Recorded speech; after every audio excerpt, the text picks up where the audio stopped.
Dzień dobry, szczęść Boże. Bardzo serdecznie witam wszystkich Państwa na konferencji na temat jak rozmawiać z młodymi o dyskryminacji. Temat jest taki prowokacyjny, ale myślę, że taki mógł bardziej zachęcić do tego, aby przybyć tutaj i porozmawiać, posłuchać.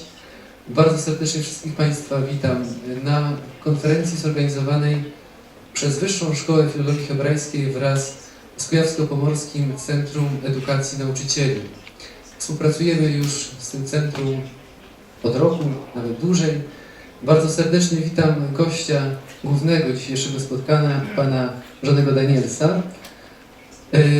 I witam panią Iwonę Michałek z Kujawsko-Pomorskiego Centrum Edukacji Nauczycieli, która to spotkanie poprowadzi. Od razu przekazuję głos wszystkim Państwa, serdecznie życząc miłych wrażeń i ciekawych obserwacji, ciekawych wniosków z tego spotkania. Szczęść Boże. Dziękuję bardzo. Witam Państwa bardzo serdecznie. Tak jak ojciec rektor powiedział, konferencja ma tytuł „Jak rozmawiać z młodymi o dyskryminacji”. Moje Centrum Edukacji Nauczycieli już współpracuje z Wyższą Szkołą Filologii Hebrajskiej od przeszło 2 lat. Zorganizowaliśmy kilka przedsięwzięć, wszystkie udane. Mam nadzieję, że dzisiaj również Państwu to, co usłyszycie i zobaczycie, przyniesie dużo satysfakcji. Nam chodzi głównie o to, żeby pobudzić nauczycieli do pracy właśnie w tym temacie, bo to jest bardzo ważny temat. I kto ma to zrobić, jak nie nauczyciele? Jeżeli dom tego nie zrobi, to powinni nauczyciele. Szanowni Państwo, chcę tylko przedstawić w tej chwili scenariusz dzisiejszego spotkania. Zanim zaproszę naszego czcigodnego gościa, Jonny'ego Danielsa, do przedstawienia wykładu pod tytułem „Od Polin do Polonii”, pani dr Rivka Halperin i jej podopieczne przedstawią, studentki 3. roku tejże szkoły, Jana, Hania i Miriam, pokażą wstęp do dzisiejszego spotkania. Tak? Potem będzie wykład Jonny'ego Danielsa, a potem po przerwie planujemy przerwę pomiędzy 16:30 a 17:00. O 17:00 będą warsztaty. I zapraszamy bardzo serdecznie Państwa na warsztaty. Prowadzić je będą pan dr Łukasz Skowroński, nauczyciel 7. Liceum Ogólnokształcącego w Toruniu, a to będzie pierwszy warsztat, a jego temat to nauczanie o zagładzie na lekcjach języka polskiego w szkołach ponadgimnazjalnych w świetle nowej podstawy programowej, o potrzebie podejścia interdyscyplinarnego i spiralnego w modelu kształcenia.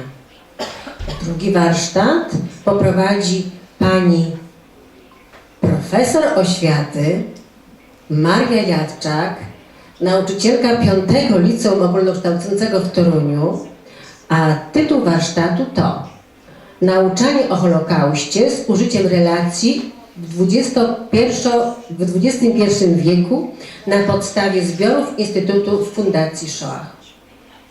Trzecia grupa z kolei, te warsztaty poprowadzą 2 panie, pani Iwka Macioszek i pani Joanna Stanclik, obie nauczycielki Zespołu Szkół Inżynierii Środowiska w Toruniu. One przedstawią warsztat pod tytułem „Język propagandy nazistowskiej na podstawie antysemickiego plakatu III Rzeszy”.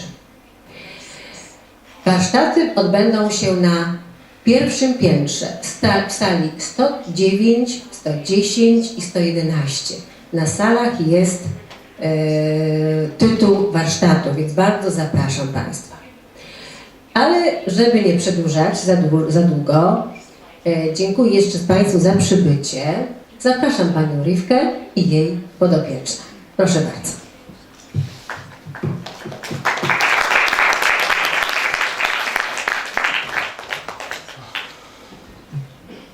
Ja tylko witam wszystkich, póki nasze studentki fajne zrobią ten przygotowanie. To jest bardzo krótki, naprawdę tylko wstęp do tego i myślę, że to pięknie się łączy się z warsztatami, co będziemy później brali udział.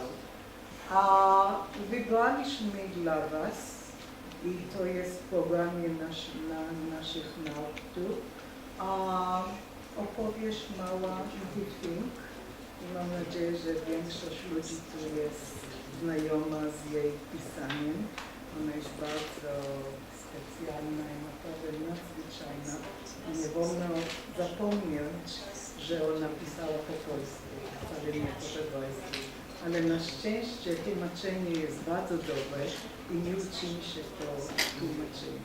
Także będziecie mieli takie małe okienko do naszego tematu i naszych bardzo ważnych spraw. I to wszystko i myślę, że to też może dać bardzo fajny kierunek i pomysł w kierunku, jak można podejść do tych tematów i jak można troszeczkę inaczej może podejść do tych tematów. To jest praca zupełnie samodzielna. Ja tylko kierowałam z tematem i może z duchą. Myślę, że można zamknąć, tak? Bo potrzebujemy część światła. Dziękuję.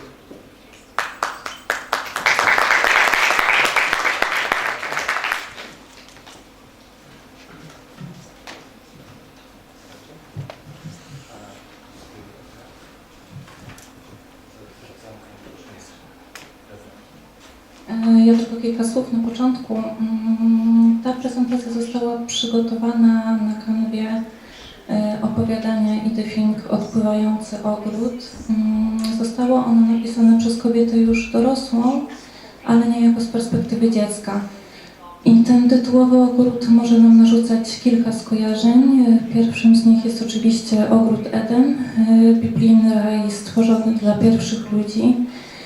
Dzieła literackie czy malarskie przedstawiają go w piękny sposób, z tym, że Adam i Ewa, nie usłuchawszy nakazu Boga, spróbowali owoców z drzewa poznania dobra i zła.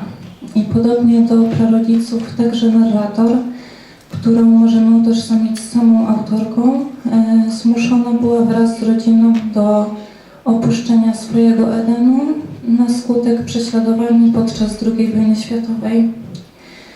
Drugą z przenośni jest tu ogród dzieciństwa. Dziewczynka w sposób wyidealizowany pokazuje najbliższe otoczenie. Dom, rodziców, przyjaznych sąsiadów, dziecięce zabawy. Jest to swojego rodzaju ogród pamięci i the Think zniekształca i bawi się formą swoich wspomnień, nadając im niecodzienny, surrealistyczny kształt. Teraz zapraszam na krótką prezentację i po niej jeszcze 2 słowa o samej autorce.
Tak jak już wspomniała pani profesor, autorka przez całe swoje życie, także po tym jak zamieszkała już w Izraelu, tworzyła wyłącznie w języku polskim i praktycznie wyłącznie o doświadczeniach Holokaustu. Swym utworom nadała strukturę zwięzłych wypowiedzi ludzi, którzy przeżyli tragiczne doświadczenia, opowiadający z reguły o konkretnym wydarzeniu w sposób fragmentaryczny, szorstki, czasem z pewną dozą ironii, wychodząc z założenia, że tylko w taki sposób można o zagładzie mówić. Tę formę narzuciło okrucieństwo, którego była świadkiem i które nigdy nie dawało pewności, czy daną historię, dosłownie opowieść i metaforycznie życie ludzkie, istnienie uda się doprowadzić do końca. Zapraszamy do zapoznania się z tym opowiadaniem oczywiście. W Polsce ukazały się 3 zbiory opowiadań Tyfing oraz powieść Podróż. Dziękujemy za uwagę.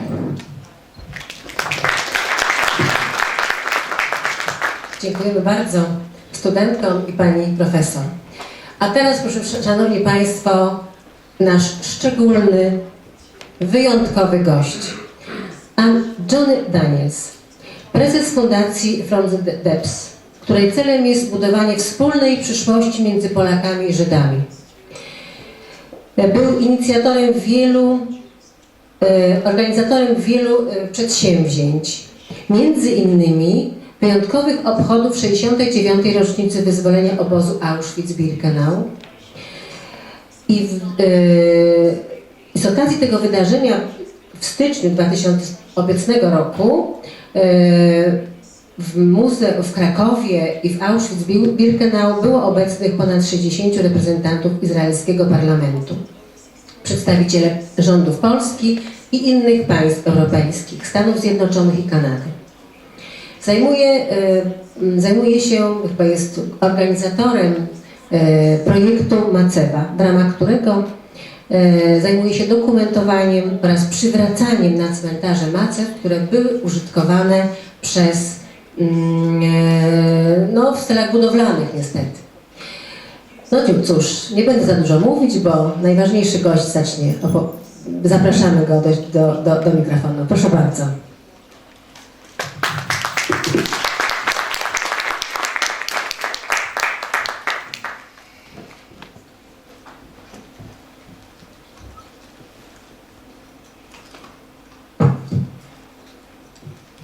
Thank you very, very much. I understand here, Rivka, we can speak in Hebrew, correct? Here in Torah, everybody speaks Hebrew. No, not everybody. Not yet, not yet. So the subject of my talk today is from Polin to Polania. And these are 2 very interesting words for me that more than anything represent the relationship that we have. Now, as you know, the Jewish Museum opened in Warsaw just last week. And the museum ran with the slogan Polin, from the roots of the words, from the Hebrew roots of the word Polin, which comes from 2 words, Po, Li. Here, we will live. And the story goes that the Jews first arrived here in Poland over 1,000 years ago. They were running away from one of the numerous atrocities that we fell down as part of the nation, arrived here in the Polish forests, and one of the people turned to someone and said, "What is this place called?" And he heard the word Polin. And for us as a people, it was a magical, special experience that we could live safely in this land. However, over the last few years, and especially over the last 70 years, in Hebrew and in Israel today, we don't refer to Poland as Polin. We refer to it as Polania, the Hebrew way of saying Poland. And often, people will look at the word Polania and see the roots of that word. The roots of Polania are 3 words. Po, here, lan, lived, ja, God. That God once lived here. meaning that God no longer lives there. And to be honest, this, as a personal, as an individual, was how initially I viewed Poland. I didn't want to visit Poland. I grew up hearing the stories of my great-grandfather, who was born not too far from here, in a city called Dobrzyn nad Wisłą. He miraculously survived. He moved just a few years before to London, England. And the rest of the family, 8 brothers and sisters, all perished in the Holocaust. And the whole view and the image of dealing with this issue turned into something that was incredibly difficult to deal with.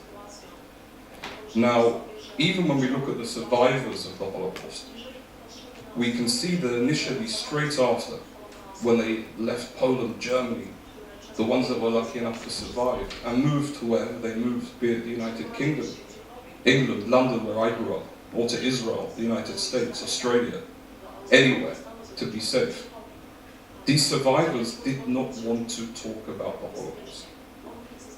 Now, as a lot of Israelis will be able to tell you, that in the first years of the State of Israel, it was a bit of an embarrassment to be somebody who went through such a horrific and difficult process. Survivors would always be wearing long shirts, even in the summer heat in Tel Aviv, just to hide the numbers on their arms.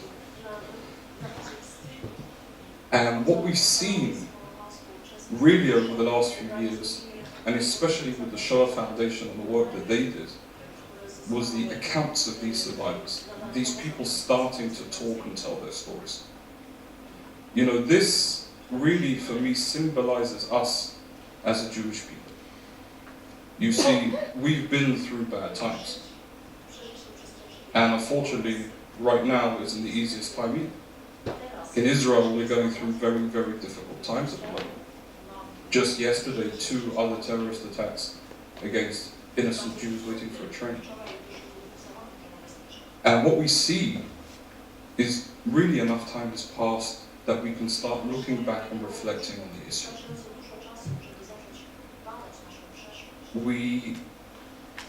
These survivors, the most important thing for them initially, rather than looking back, was to build a future.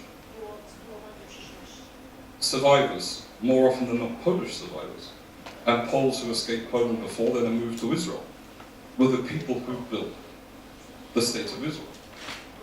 You know, I often ask journalists here in Poland when I'm sitting with them, I ask them, I say, where is the biggest community of Poles living outside Poland?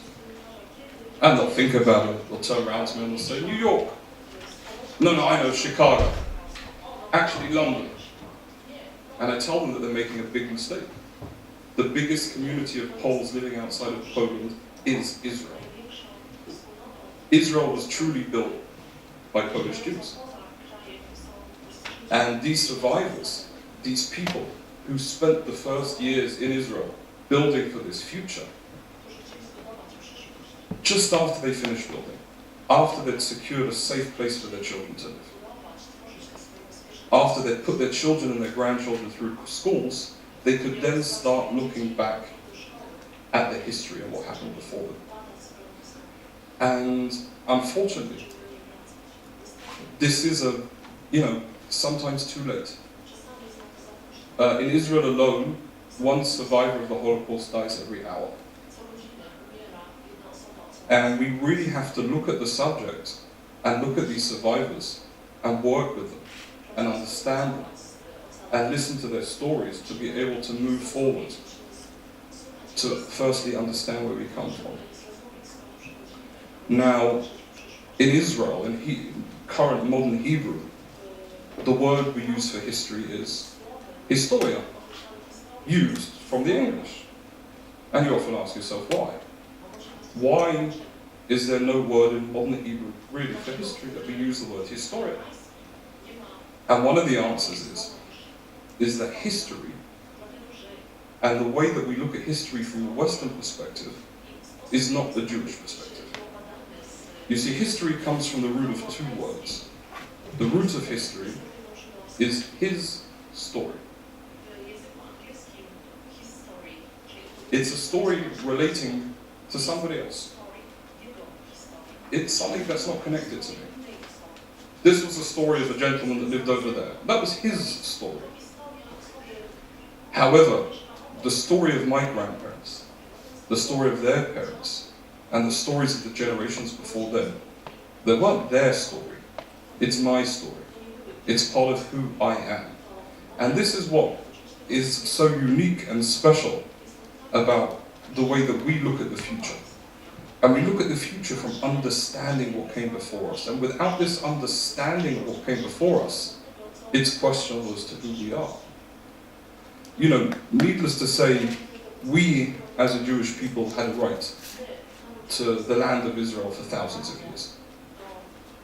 However, the current state of Israel was built, unfortunately, out of the ashes of the Holocaust. And the fight that we're going through in Israel, and unfortunately it's a constant fight and a battle to just stay alive, it's so crucial to understand how important Israel is for us as a people. That for us it's a safe haven. Now, I grew up in London, England.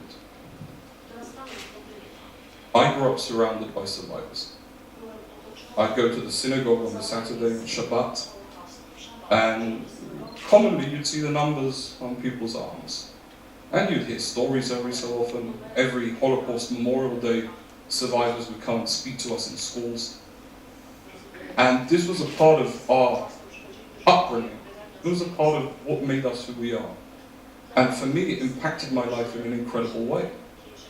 These survivors and hearing their stories made me understand more than anything that as a Jew, the only place I had is the state of Israel. And at the age of 18, you know, much to the upset of my mother, I left a good position in the University College of London to study, and I got up and I moved to Israel. I signed up and I joined the army. And when I finished the army, I met an Israeli girl and we were married. And when our first daughter was born, we decided to name her after my wife's grandmother, a survivor of Auschwitz-Birkenau. She unfortunately passed away just a few years before my daughter was born. And it was at that point that I understood that we have to do something in terms of the memory of these survivors, because the impact that they had on our lives. This generation of people who can tell you stories about the Poland of old, this generation of people who can tell us what it once was like, will soon no longer be with us. Therefore, their message turns into my message, and we have to do everything we can moving forward. And more than anything, this led us on to dealing with the issue of Poland. As I said, I didn't want to come to Poland. I thought that I heard enough stories, I thought that I read enough about the issue. And for numerous different reasons, I was working at the time in Israel's parliament, and an international journalist from the United States asked me to join him on a trip to Poland to tell my story, my family's story. And for me, that was always a very crucial and important thing to do, was to tell and to put a face to an individual. You see, the number 6 million is incomprehensible. None of us will meet 6 million people in our lives. None of us will be in a situation where we'll meet 6 million people. It's a number that's just too big. It's a number that none of us can fathom. And in terms of taking the message to the next generation, we have to break it down to stories of individuals. We have to allow individuals to put a face. And this is also why the work of the Shoah Foundation was so important, with the video documentation they did, with individuals telling their stories. But how do we engage the next generation when all they can watch is a video, when there's nobody left to physically speak to? And this is when I realized that we have to do something. My generation has to stand up. And I, at that point, flew to the United States. I flew to the United States and I met with Professor Elie Wiesel. Elie Wiesel was a Holocaust survivor of numerous camps, became a Nobel laureate, wrote many wonderful, important books. And I flew and I sat down with Elie, And I said, Professor, how dare I? Who am I to touch such a subject? Who am I to talk about such a subject? And Professor Wiesel turned around to me and he said, Jonny, you have it all wrong. It's not just your right to talk about this, but you have to. You are my witness. If your generation don't stand up and you don't become the witnesses of the witnesses, then everything is lost. Everything I've done in my life has been in vain. You have to stand up and become the witnesses of the witnesses. And it was at that point that I truly understood and was able to internalize the issue and realize that this is something that we need to take on and deal with. I flew after this trip with this member of the American media with a small group of members of Knesset, of Israel's parliament, to the Jewish Music Festival in Prague. And I was sitting on the balcony in the outside the Jewish Music Festival, and I was looking over Kazimierz, sitting there with Mr. Sigmund Roland, an incredible man. And I said to him, what's going on? There are 20,000 non-Jewish Poles dancing to klezmer music. In Israel, people don't dance to klezmer music. Right, but what is this?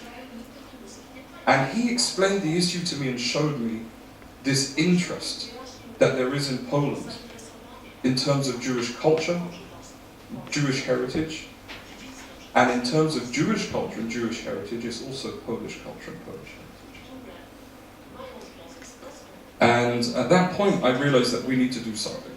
And we need to take a deeper look at this issue and put it back to the headlines. You see, when I was working for the government, I was also working with the press. A lot of what I did was in PR, public relations. And my connections with the media were very good, and I was able to take a situation and make it bigger. So what we decided to do, sitting there with Mr. Rolat in the morning over breakfast, I turned around and I said, we need to do something significant. And one of the journalists with us, for a joke, said, how about bringing Israel's parliament to Poland? And everybody laughed. And I thought, that's a good idea. Let's do it. And we started a process. You know, there's few words in Polish and Hebrew that are the same. But for me, there's one word both in Polish and in Hebrew that define us as a people more than any other. That word is balagan. The difficulty in dealing with the Israeli government is a true balagan. And the difficulty with dealing with the Polish government is also a true balagan. And somehow, and truly with the help of God, we were able to push this event forward. And for the first time in history, hold a hearing of a sovereign government on the grounds of another sovereign government. Never happened before. The first time in history, bring the majority of Israel's parliament outside of the state of Israel. Never happened before. All to hold on one hand this important memorial event in Auschwitz-Birkenau, but on the other hand to show a level of cooperation. It was important for me that the Knesset just didn't come to Auschwitz-Birkenau and go straight back. It was important that they had a chance to sit with the members of Sejm over a meeting, and then afterwards over a dinner. And we were very lucky to be able to put on an incredible event. When all of this process finished, I was struggling to think, what's next? And in terms of my connection to Poland and how I personally deal with the issue. And it was at that point that I was taken by a Polish journalist to his local park.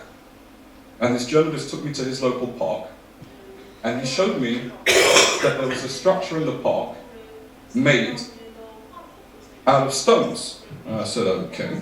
And he showed me that this structure wasn't actually made out of stones, but made out of matzeles, out of Jewish tombstones. And I was shocked.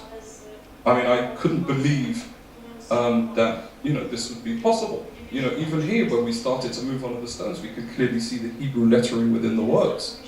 And it was a ginormous shock to me that something could be possible and this was happening. And it was at that point that we decided that we have to move forward.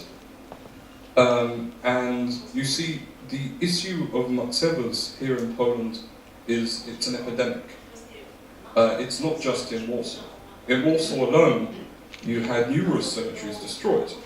You see, today everybody will take the tours to Okopowa Jewish Cemetery in Warsaw, which is an important place.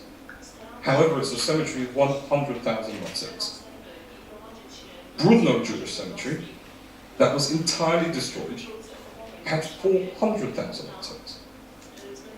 Now, what we've been able to do over the last couple of months, apart from push the city of Warsaw to take these matzevas back to the Jewish cemetery, and that was not an easy task. Dealing with a municipality like Warsaw was a difficult one. But we were able to get them to take the matzevas back, and this is an example of these matzevas that have been taken down, and we can clearly see that these are tombstones. These are fragments of Jewish tombstones.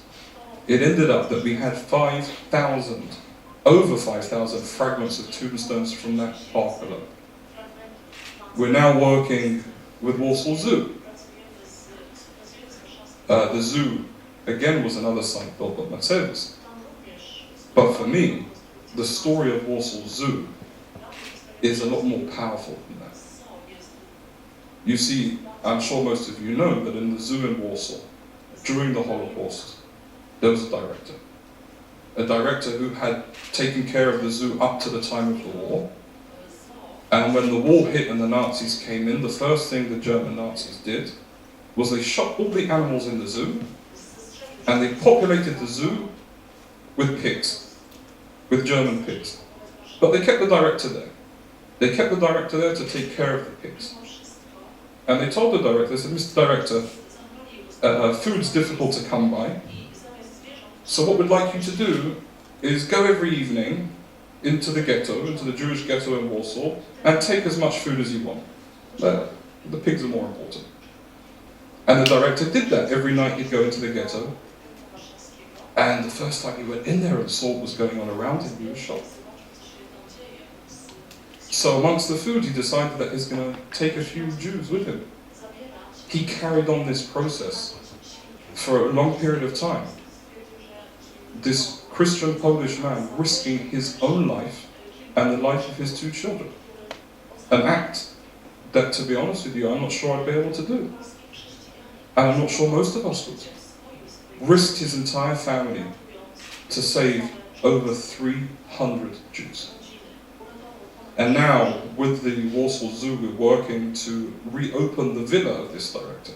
Still in the basement, there's this crawl space, this space that the Jews would hide in and run through when need be. And in January this year, we're going to be opening the zoo, opening the villa within the zoo. And we're going to be bringing children of these survivors, and a lot of these survivors as well, to come for the opening, honouring this director.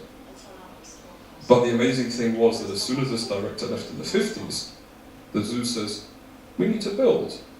We need a new area for the lions, we need new roads. And instead of going out and buying building materials, they're in the Praga district of Warsaw, very close to Brudno Jewish Cemetery. They just sent the guys over there. I said, just bring some of those stones. We'll put the letters down, no one will notice. And this is what was happened. The zoo was built, unfortunately, again with thousands of these tombstones, these matzevas, and we're now working with the zoo to take these back. Now, often people will ask, and they'll look at this situation and they'll say, okay, well, yeah, it's just a stone. It's a stone with writing on it. Funny writing. Some pictures sometimes. What difference? And this is where we come in. Now you see, for the last 20 years, a lot of people over Poland have been finding these matzevas, be it in their houses, in their gardens, in city parks, and nobody's been dealing with it, because it's a very big issue. Pre-war, 1,300 Jewish cemeteries. Now, less than 100 left. Meaning that there are millions of these stones just everywhere. These stones, in our opinion, are crucial for understanding history. You see, to rebuild this connection with Polin of old, we need to rebuild the connection with the people who lived here. Now, as Jews we believe, and we know, and as Christians as well, that when we leave this world, we don't take any of the material goods that we have with us. We can work all our lives and become multimillionaires. However, when we pass away and we go, what are we leaving? The only thing that we leave in this world is a good name, and it's our name. And the respect that we have for the generations that come before us are truly crucial for us as Jews. And again, this is something very, very positive in Poland as well. Just last week on November 1st, thankfully for me it was Shabbat, so I couldn't travel anywhere. But I understand from everybody else, there's just traffic everywhere. Everybody's driving to a cemetery, at least one, to clean, to light a candle, to take care. This really is something that I've never seen anywhere else in the world.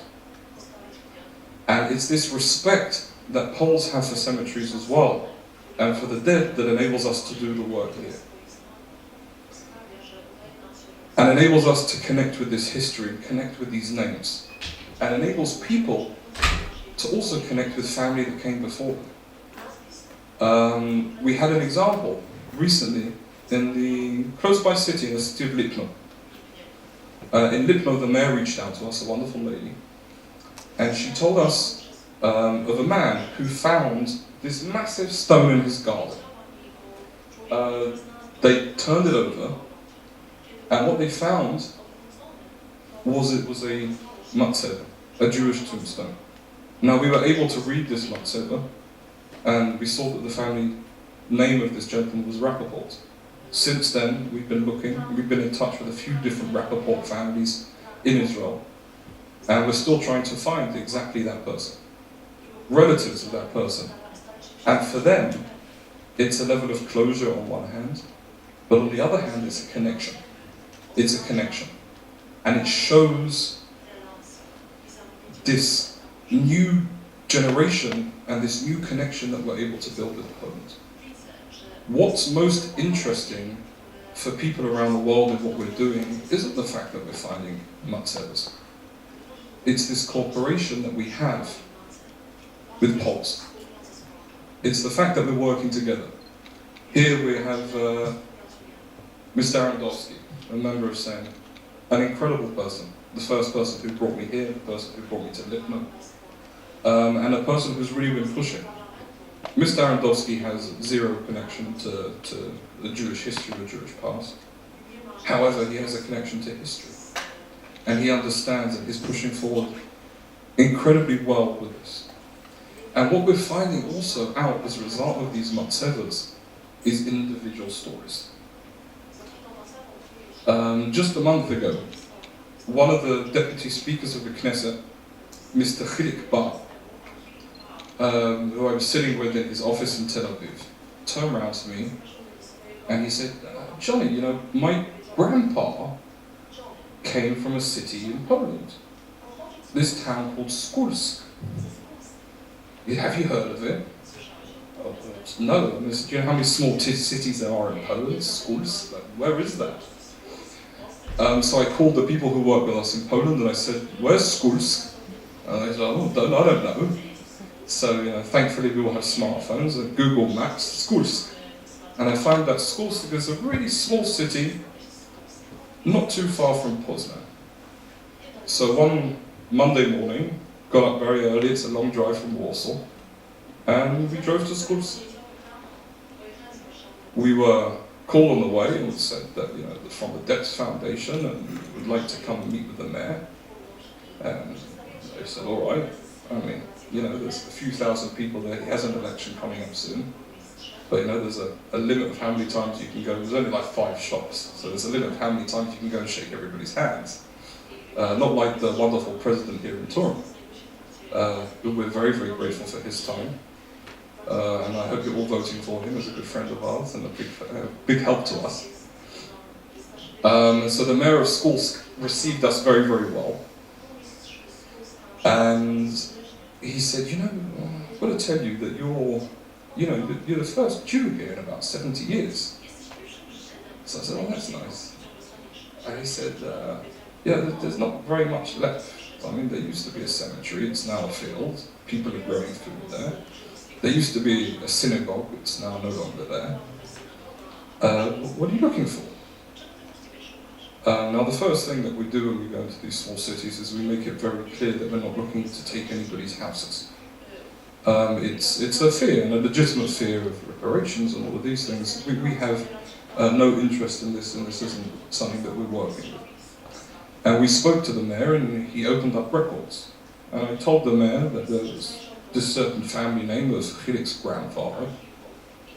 And within literally 15 minutes, we're sitting in front of old city records, looking at the signature of Chilik's great-grandfather, who was the president of the Jewish Gemina for a few years in Skulsk. And from there we end up being taken to the area where the Jewish cemetery was, where, like most cities we go to, we're told that the matzevas were taken and used and there's nothing left. You're not going to find any matzevas in Skulsk. So we do what we always do. We start by going to the Skulsk Warmer and speaking to the people there, who always seem to dig something up. And then we go to the local alcohol store. The people in the alcohol store, for some reason, speak more freely and give us information. And within literally 2 hours, we're standing in front of 5 matzevas that we found in schools. Now, a lot of these matzevas were taken and used and turned into different things. However, we were able to reclaim even a small level of Jewish heritage and history in this city where they were sure that it's all gone. Further than that, we ended up at the home of the local city historian. He's not a real historian, but he collects all the pictures of Skulsk of old. And he told us that Chilik's great-grandfather used to own the shop that sold wood. Everybody's homes used to be built of wood. And he ends up saying, oh, you know what, wait a second. He runs upstairs and comes down with a piece of wood, a huge plank of wood, that his father bought from Chilik's grandfather's shop. And he said, would you like it? I said, okay. So still, in our office in Warsaw, I have a plank of wood that I have to think how I'm going to take back to Israel to give to Chilik. Now, on one hand, again, this is just a piece of wood. I could go into any store and buy a piece of wood. However, this is a connection to a part of his family that is gone, it's finished. Chilik's father was, miraculously survived. Chilik's grandfather miraculously survived. Chilik had no idea where his great-grandfather died, where his great-grandmother died, what happened to them. And just being in Skulsk for a few hours, we were able to determine and understand exactly what happened to his family. We found and heard stories, amusing stories of Chilik's great-grandfather. Apparently he was a very big man, quite fat. And even till this day, in Skulsk, when a kid eats too much, they say, be careful, you're going to turn into Mr. So-and-so. And this connection, this history has carried on. However, on the other side, on our side, on the side of Chilik, none of this was known. And it's these individual stories, it's this connection to Polin of old that we're bringing back and enabling people to understand and look at and move forward with. My family. Again, I knew my great-grandfather came from Dobrzyn and Wisła, but that's all I knew. He never spoke about anything connected to pre-war Poland. He just refused. My grandmother stopped asking him at a young age. It was too difficult for him. As I said, he moved to London. And for me, one of the most amazing pictures I have is a few pictures that he took with my great-grandmother when they came back here in 1933. This is a picture of my great-great-grandfather taken in Dobrze nad Wisłą, or probably around the area, in 1904. The little person sitting in a cloud is my great-grandfather. And this, my great-great-grandfather and his wife were buried in the Jewish cemetery in Dobrze nad Wisłą. Now, even with them, you know, I knew nothing about this family. Had no idea. Heard their names once or twice and that was it. And after the event that we held in Auschwitz, I was on TV a few times here in Poland, and I mentioned that I had roots in Dobrze nad Wisłą. Now, the city in Dobrze nad Wisłą, the mayor was very excited to hear Dobrze nad Wisłą on Dzień Dobry TVN. You know, I think it's a bit unique for him. So they said, Jonny, please come and visit Dobrze nad Wisłą. So I went there with no idea of what to expect. I knew there was a Jewish cemetery, I knew there was nothing left. But I wanted to know more about my family. And so I sat with the mayor of Dobrze nad Wisłą. And the mayor's office told me, there's no documents. The synagogue was a wooden synagogue, it's been burnt. The Jewish cemeteries almost all entirely been engulfed and destroyed by the Wisła. So this history is just sort of gone. I'm really sorry, but you know, nothing we can do about it. And I said, well, what about documentation? And they said, well, it's in Wrocławic and Płock, it's all been taken, it's all been here. And, you know, I don't have the time to spend hours going through libraries and, you know, my Polish isn't great. And, you know, the old handwriting is very difficult to read anyway. And so, you know, I thought it's a shame, but, you know, I'll carry on doing what I'm doing and I'll see what happens. And then the mayor turned around to me and said, oh, wait a second. There's this young girl, Agnieszka, who did her master's degree on the Jews of Dobrze nad Wisłą. And I said, really? There was like 1,000 people. She said, yeah, she did her master's. I said, okay. And I said, maybe you'd like to speak to her? I said, yes, please. And I said, oh, she speaks Hebrew as well. The what? Agnieszka from Dobrze nad Wisłą speaks Hebrew. How? Where? You know, what's this coming from? And he told me, no, she spent 3 years studying in this wonderful school. And I was shocked. And when I spoke to her on the phone, what shocked me even more was that her Hebrew was better than mine. And we got talking, and she started sending me information. She started sending me information about my family. Now, I'll jump back a month before then. A month before then, I was sitting with a good friend of mine in Warsaw, who owns numerous restaurants in Warsaw. And he's had this idea for a long time. He wants to open a Jewish kosher restaurant in Warsaw. No, so I said, that's a nice idea. He says, you know, help me with it. You know, you're the only Jew I know. So I said, okay. And so we start this process of talking, and I knew that when my great-grandfather came to London, he became a baker. So I said, all right, well, maybe we'll carry on the family tradition and open a piekarnia, a kosher bakery in Warsaw. So we thought it was a good idea, and we were just talking. And then I received the documents from Agnieszka. Documents relating to my family. And what I saw was a letter written by the father of my great-great-grandfather. So a letter written from my great-great-great-grandfather to the city of Dobrze nad Wisłą, complaining about something. It was kept in the city records. And in this letter, he mentioned the family piekarnia that was opened in 1804. Meaning, my family didn't, I was talking about piekarnia without realizing that my family first opened one here in Poland, when in the United States, they're running after each other on horseback. Here in Poland, they were making bread. They were selling cakes for Jews and Poles together.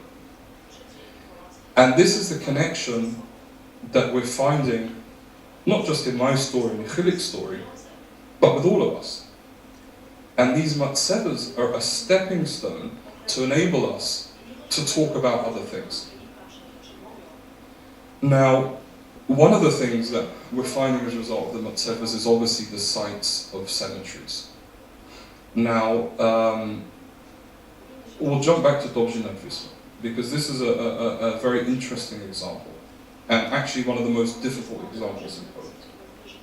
Now, I went to this cemetery where my family is buried, where my great-great-grandfather is buried, and I went there with Mr. Arandowski, and we were shown that this is the side of the cemetery. Over half the cemetery has probably been eaten away by the Wisła, and this is a part. And so I said, oh wow, pretty amazing. And then standing there, I looked below me, and this is what I saw. I saw bones, and I called the chief rabbi of Poland, and I said, I think I found bones. What should I do? And he said, Jonny, you're going to have to lift them up. How? I don't have equipment, I don't even have anywhere to put them. And he told me that, Jonny, no one else will if you don't. If you don't pick those up, they're just going to be washed into the Wisła and gone forever. Now, as Jews, bones are incredibly symbolic. When a Jew dies, they're buried the same day. We don't wait. Even if there's a family relative somewhere else in the world, we don't wait for that person to fly in. Unfortunately, they'll miss the burial. But there's a strong belief in Judaism of a connection between the body and the soul. And the problem happens in terms of bones is that when these bones become apparent again, it's as if this soul is trapped between this world and the next. And I realized that I had no other option but to pick them up. Now, I spent 3 years in the Israeli army. I've seen a lot of cemeteries, I've done a lot of things. However, picking up these bones of, honestly, what could be my great-great-grandfather, just lying on the floor, just waiting for the Wisła to take it away, seriously impacted me. And that same day we drove back to Warsaw, and we buried these bones. We buried these bones in the Jewish cemetery in Okopowa. And this is all as a result of this project that we're doing with the Matzeva project. That we're uncovering Jewish history here in Poland, stone by stone. Now, I don't have to tell all of you, but when we take a stone and throw it here in Poland, we're going to hit a site connected to Jewish interest, Jewish memory. And again, the Jewish memory is a shared Polish memory. One of the places that I always take Polish journalists is to the Jewish cemetery in Warsaw. Because at the Jewish cemetery in Warsaw you have 2 things.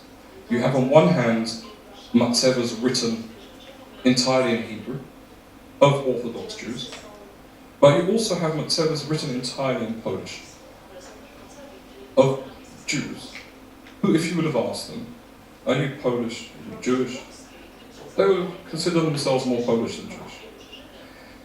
And this is also something that we really need to understand moving forward, is that not all Jews here in Poland look like the pictures that are in all these small stops around Poland. The pictures of the Jews holding the money. Not all Jews here in Poland went to synagogue. There were plenty of Jewish Poles married to Polish girls and married to Polish guys.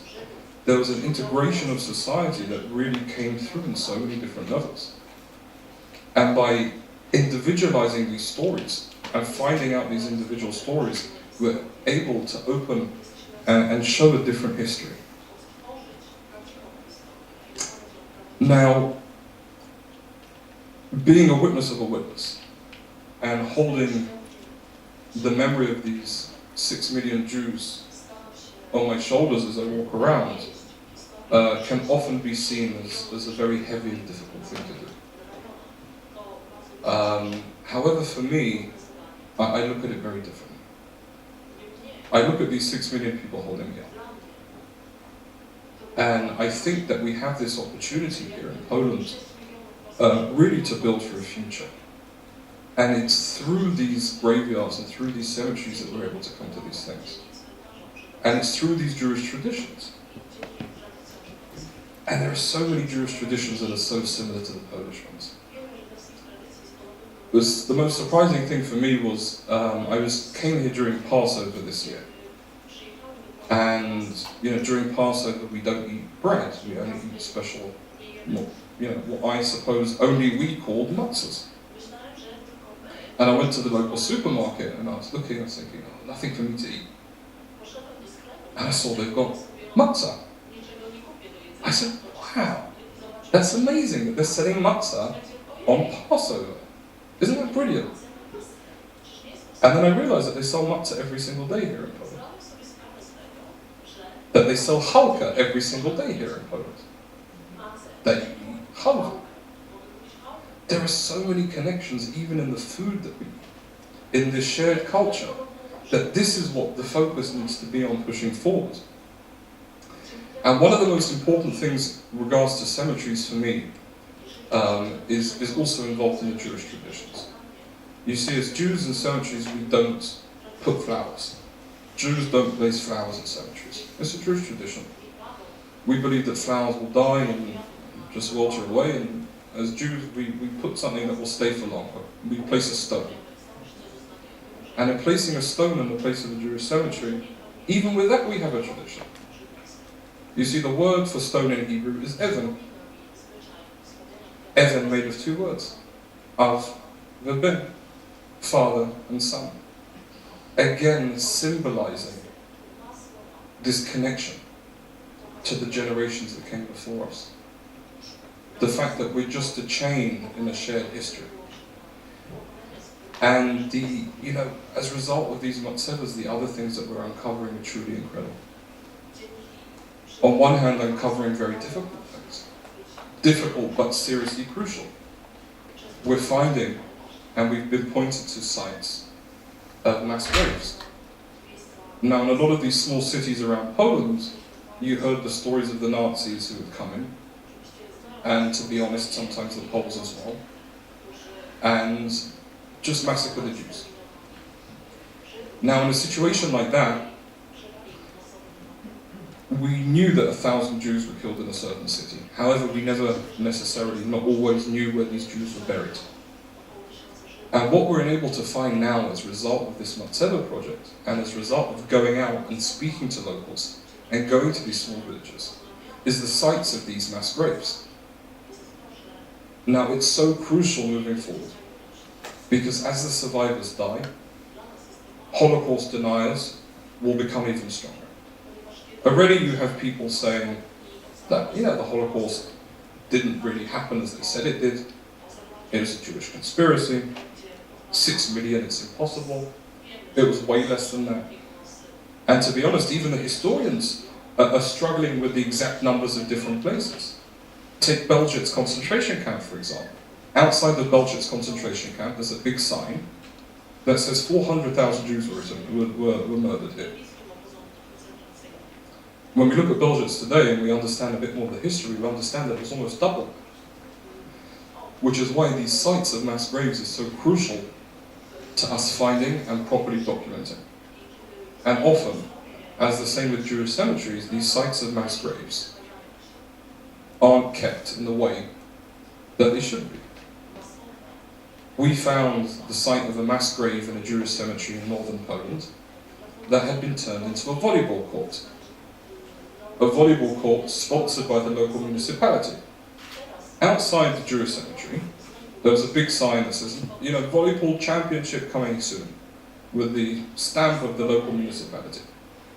And I said, you know, we must have the wrong place. I mean, and we asked locals, we said, you know, where's the Jewish cemetery? Oh, it was over there, with the volleyball court. And it's reclaiming this history in these, again, by reclaiming these matzevas, and reclaiming these personal stories that we're able to do so many important things. The other thing that we're uncovering as well are important sites connected to Jewish heritage and history as well. Now, just a few months ago, an incredible discovery happened in Okopowa Jewish Cemetery in Warsaw. Maybe what I'd like to do is just show you a quick video that we made about it.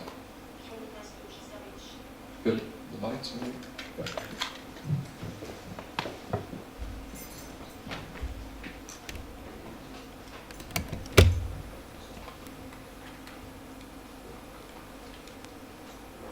So I'll tell you, I'll give you a quick background. So this is Okopowa. There were two called the Giving Numbers Organization, no one wants it. So, you know, of course we'll take it. If they had families, the families would have been killed in the Holocaust. So there's nobody left to come back and take care of their graves. And this is also why the project that we're doing with the Matzeva project is so crucial. Because, you know, the Nazis did a good job, not just in deleting the Jewish history that was alive then, but in also trying to delete anything that came before it. And in finding a matzeva and documenting it, we're allowing people to find their roots and to see where they came from. And there's a big level of belief within Judaism to take care of the dead. Just in this relatively small area surrounded by stones, 30,000 Jews who died of starvation, of murder, in the ghetto, were buried here. You know, it's a very expensive thing to upkeep and take care of a cemetery, and they're trying very hard. And this is to try and get an understanding of pre-war Jews. This is sort of where you need to come.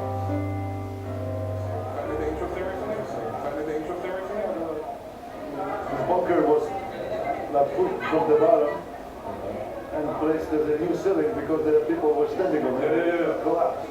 But they already broke the ceiling, they opened it. On the tree, there is a plaque to Brisk and Volozhin. Okay. You take a turn to the left. You go straight ahead. When you reach on the right side, the section where there is a lot of oil, and there is one particular oil which is right at the path. Yeah. And when you reach the overhead oil which is closest to the path, you go to the left. Okay. And there is like a wooden fence. Awesome. Careful with going inside. As we know, there were Jews who were just trying to remain alive anywhere, and hiding and doing whatever they could. And over the last few years, we found the story of a few Jews who survived by living here in the cemetery. These Jewish men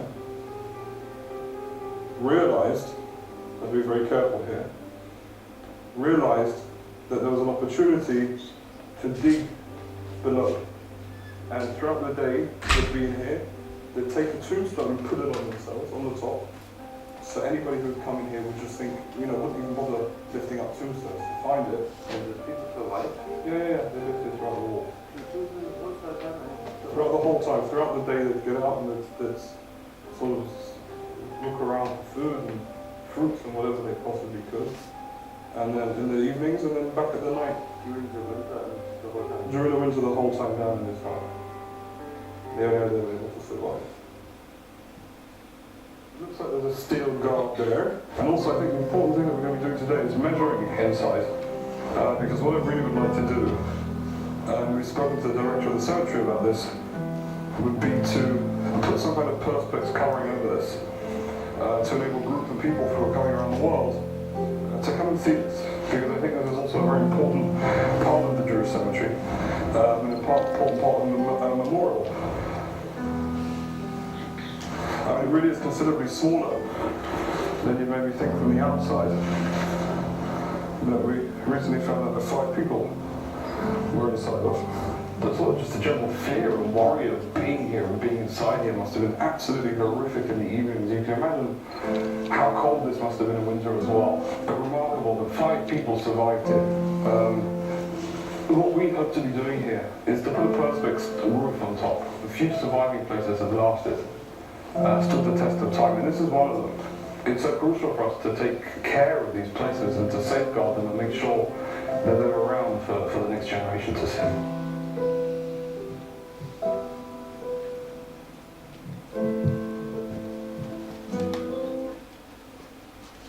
So that you can see is another example of the work that we're doing.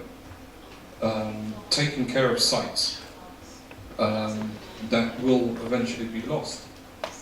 And it's not just here in Okapova Cemetery. We also recently came across a wonderful story of a Polish family that were never honoured. And the story there is a very, very difficult one. The Kowalski family live in a city about an hour south of Warsaw, near the city of Złon. And the Kowalski family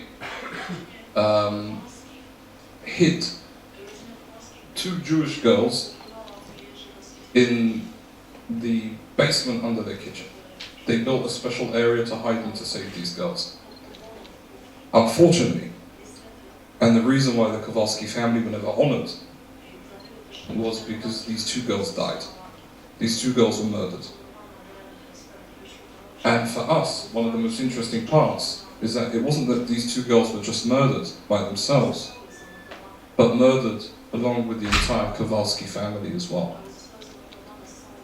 We often hear stories of people who put themselves at risk to try and save people. And it's often difficult for us to even understand and comprehend what this risk was, because the stories that we'll hear of people who survived. But to have this unique example of a hiding place that's still there, and the story that came with it. And what happened was that one of the sons was out that morning. When he came back, he understood what had happened. That one of the neighbors told the Nazis that this Kowalski family were hiding 2 Jewish girls.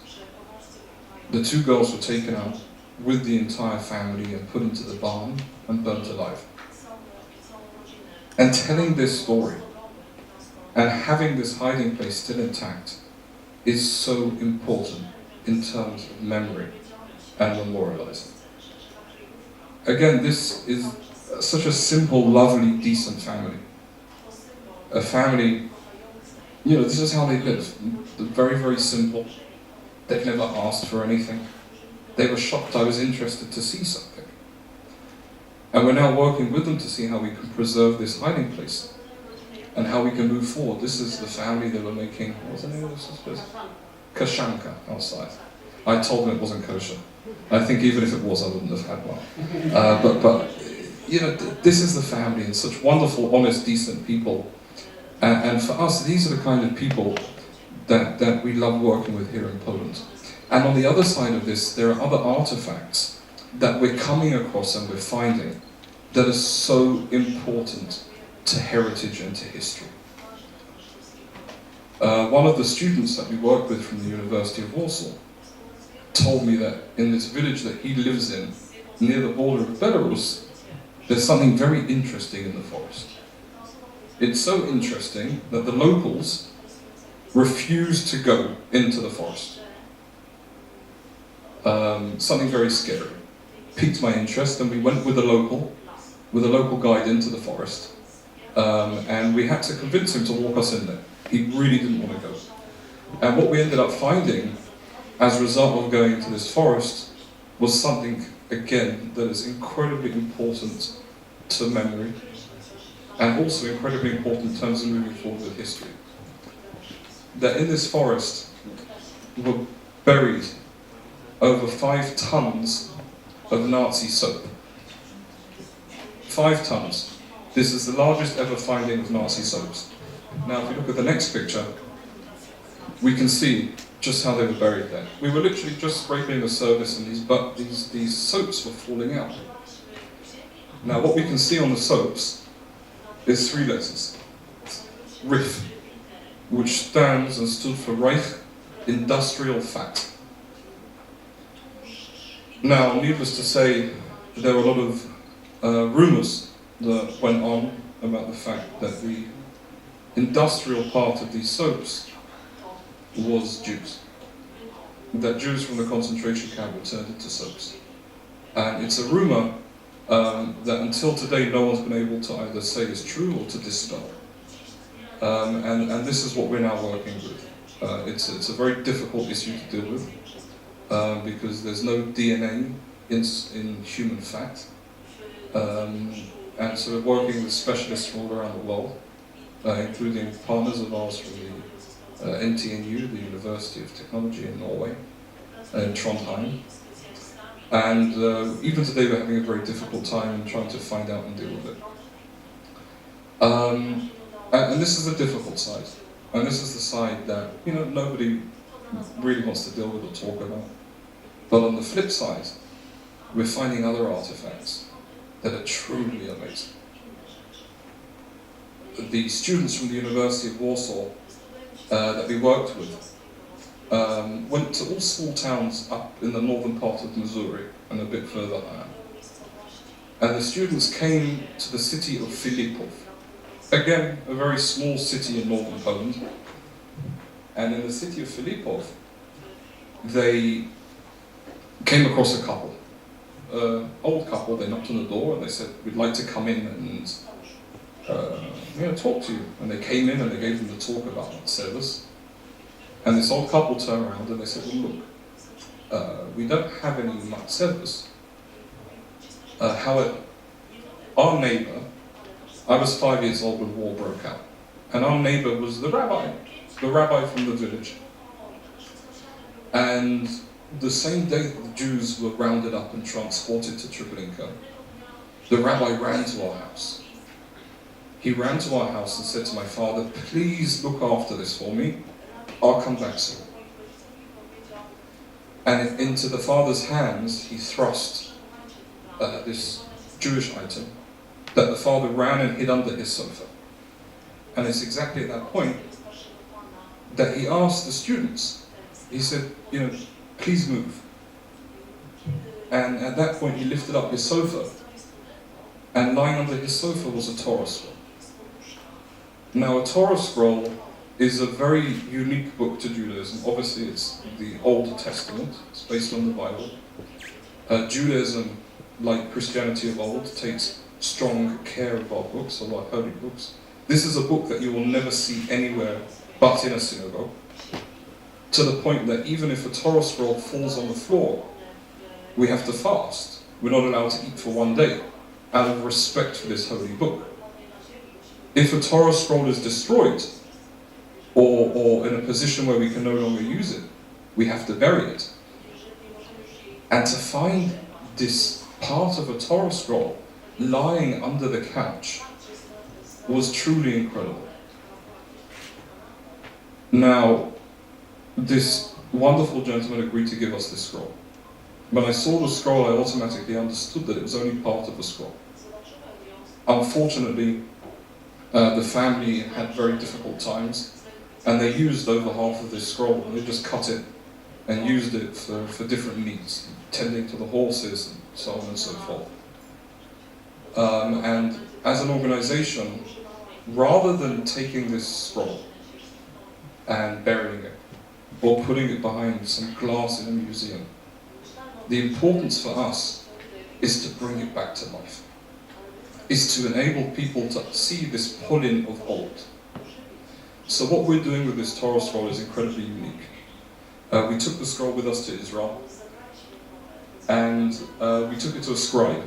A scribe is the special people who know how to write in these scrolls in a specific way. And with this scribe, we're going to be flying around the world.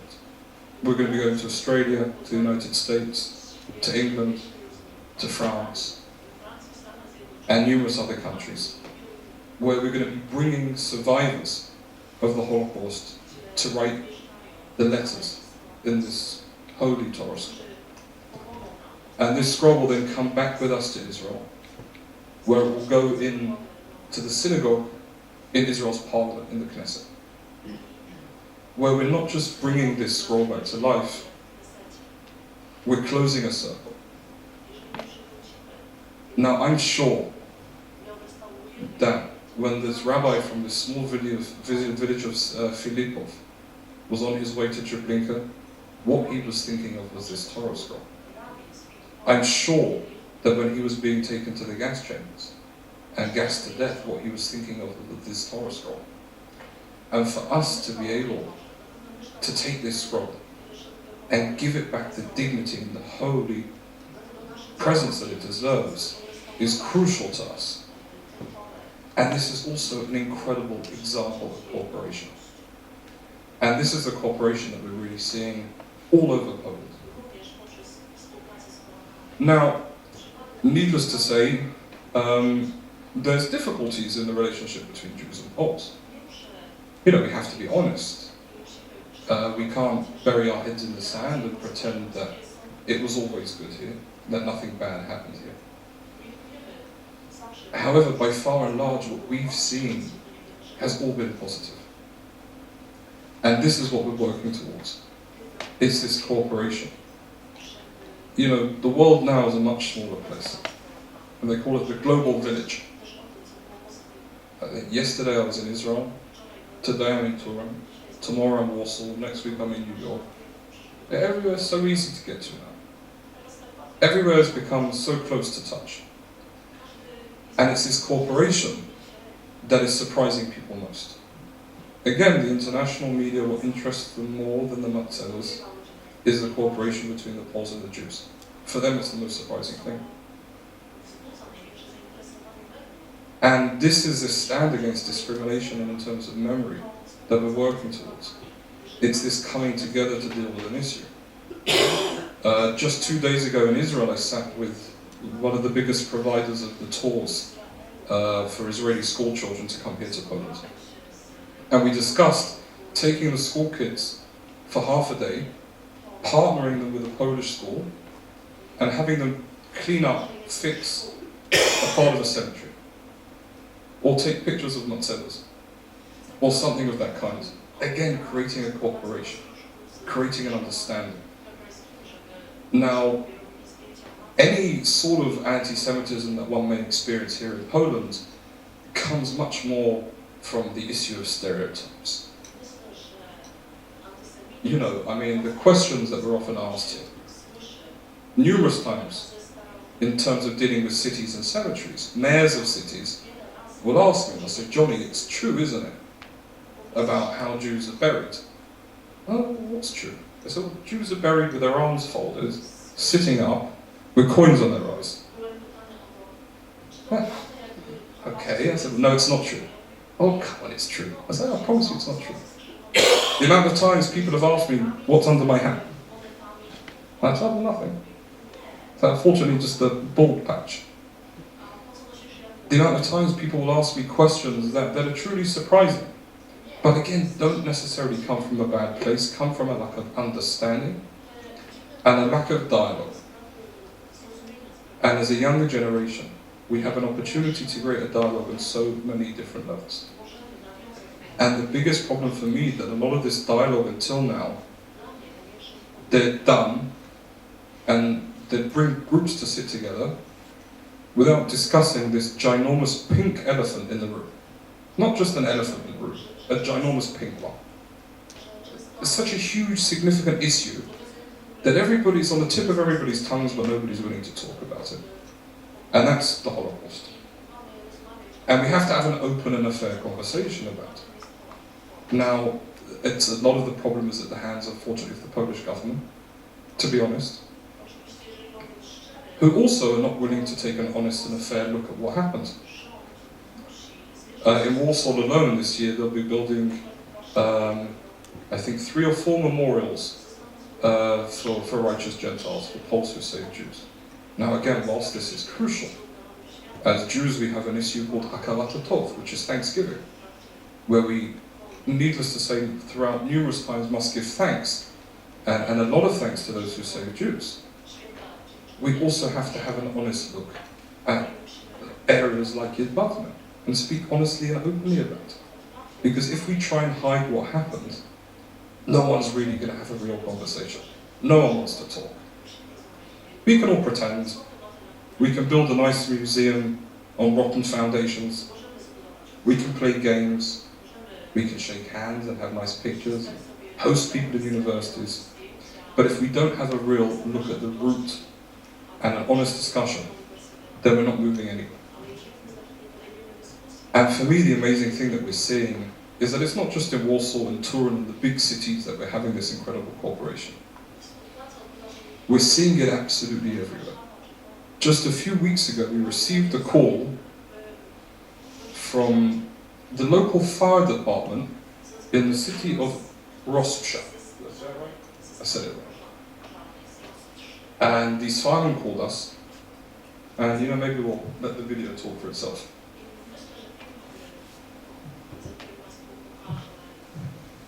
Right, well, there's the first part of everything. This is quite an exciting one. We're following the local fire department who have contacted us about a few Matsewas that they found, apparently 4 Matsewas, and they're going to help them dig us out and take it back to the cemetery, which is really very exciting. Said that all people, they were telling stories that somewhere here there's a cemetery, and it's really not nice to look how it looks like today. They found that the first Matsewa was lying on the ground, but they took it up to clean and to read what's written, and it means that we could find more Matsewas in this area, because it wasn't a small cemetery. Sweet.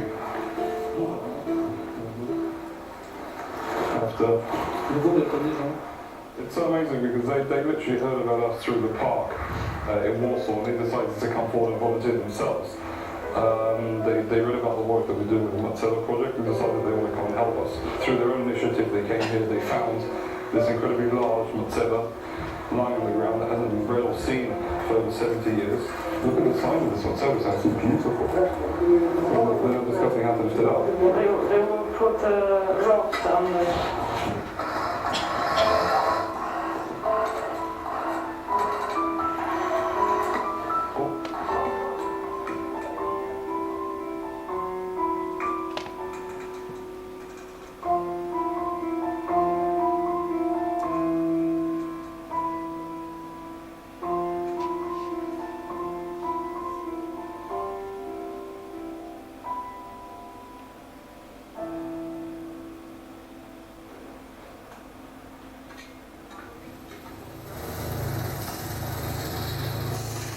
So this was a grave of a man who gave a lot of charity.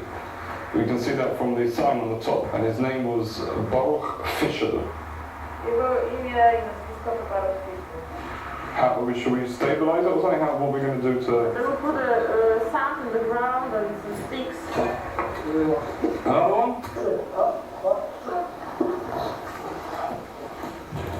This is very difficult to read. This has been destroyed.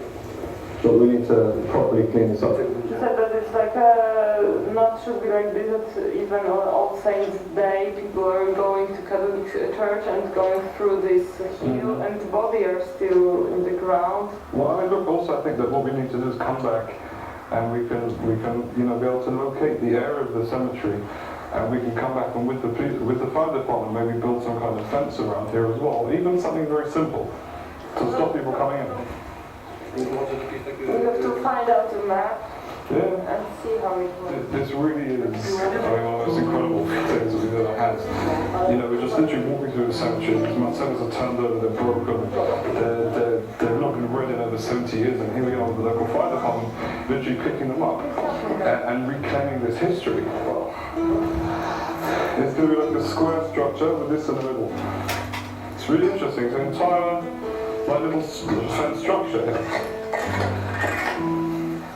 Yeah, I think that this is the base. I think it would have laid this way, and I think that on here was the Matsewa. Bardzo dobrze. And that would have been part of the name of God.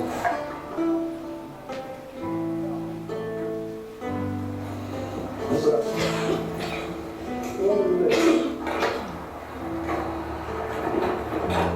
Actually, it looks like it's coloured, you know that? This is marble. Here we go. Let me get picked up here.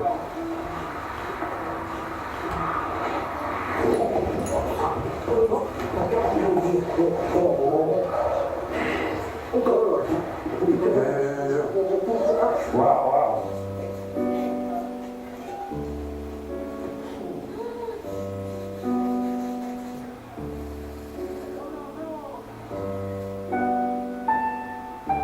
Isaac Rosicki, so he was an old man when he died, the son of Elchanan Ephraim. For over 70 years this was just lying here and walking on, and to find this is such an amazing thing. Thank you so much. Usually when we find them at Seba, we have no idea where the person's grave is, so we should definitely leave them where we find them.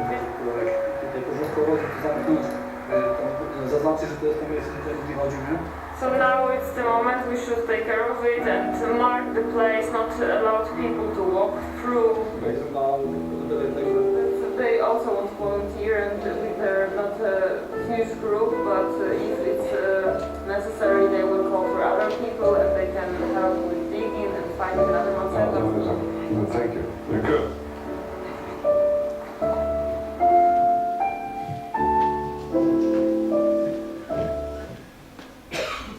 So that clearly was a wonderful example of cooperation. Very happy to say that actually this coming Sunday we'll be going back to Rozpsha. If any of you fancy a long drive, you're welcome to join us there with the fire department, where they will be cleaning and taking care of the rest of the cemetery. And this for me is really the start of something very important. I think and the reason why I was so happy to be invited, especially here today, was because I truly believe that in terms of a corporation, partnering with an institution as important as yours really would be incredible for us. On one hand, I think that, and especially as a result of my personal story, with the work that we saw from Agnieszka, I think that we could definitely, we'd love to help with that. And I think that all of the work with your students until this point and moving forward, we would love, we'd be honoured to help put them online, to digitalize and to enable people to come and see and look and find their roots. And additionally, in looking at different cities over Poland and working towards a future, it really is incredible. And when I told people, friends of mine in Israel, I'm coming to Turin, the first question was, where's that? The second question is, what are you doing? So I said, I'm speaking at this incredible place. It's run by monks and they all speak Hebrew. And I said, sounds like the start of a joke. And the truth is that this truly is an incredible place. And it truly is an honor for me to be here. And I really do appreciate the invitation. And I hope that this is an opportunity for the start of an incredible cooperation. However we can help as a foundation, we'd be honored to do so. We had incredible meetings here today with the council and with the president of Turin, who are going to become patrons of the Marcello project. We'd love to work with your students, help educate them in the correct way and our methods of finding Marcellos and items of Jewish heritage and interest, and start here in Turin, and from here spread over and continue this really crucial and important work we're doing. So I really would like to end by thanking you all for coming. Towards the end of the day, and I do appreciate that. Thankfully winter hasn't quite started yet. You came and it was light and you're ending when it's dark, which isn't a reflection of the fact that I spoke for too long, it's because of how quick it happened. But I do again thank you all very, very much for coming. I thank you greatly for this invitation to speak in this institution. I don't know if we have enough time, if there are any questions or anything like that, but if anybody does have anything they'd like to ask, you can do it publicly or privately after. I'm here and willing and happy to speak. Again, thank you very, very much.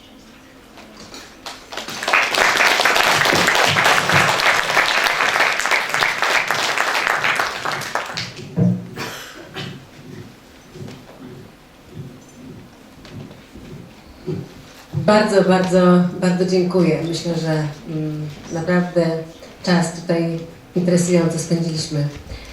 Szanowni Państwo, chcę potwierdzić dzisiejsze spotkanie i to, co robimy razem z Wyższą Szkołą Filologii Hebrajskiej jest świadectwem tego, że chcemy współpracować, chcemy rozmawiać, że jest pole do dyskusji i do porozumienia. Mam nadzieję, że ten projekt się będzie rozwijał, w Toruniu również. Szanowni Państwo, w tej chwili zapraszam Państwa do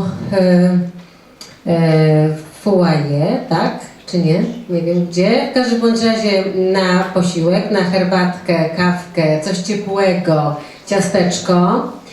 I o godzinie 17, czyli za 25 minut spotykamy się.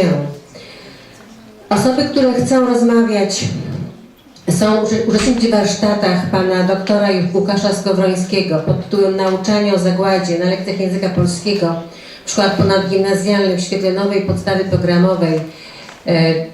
To jest grupa pierwsza i to sala 109. Druga grupa, nauczanie o Holokauście z użyciem relacji XXI wieku na podstawie zbiorów Instytutu Fundacji Shoah, którą poprowadzi pani Maria Jadczak, to jest sala 111. A trzecia grupa, język propagandy nazistowskiej na podstawie antysemickiego plakatu III Rzeszy, które poprowadzą dwie panie, Iwka Macioszek i Joanna Stanclik, to jest sala numer 110. Czyli tak, teraz idziemy na coś ciepłego, a potem spotykamy się w salach na pierwszym piętrze. Dziękuję Państwu bardzo.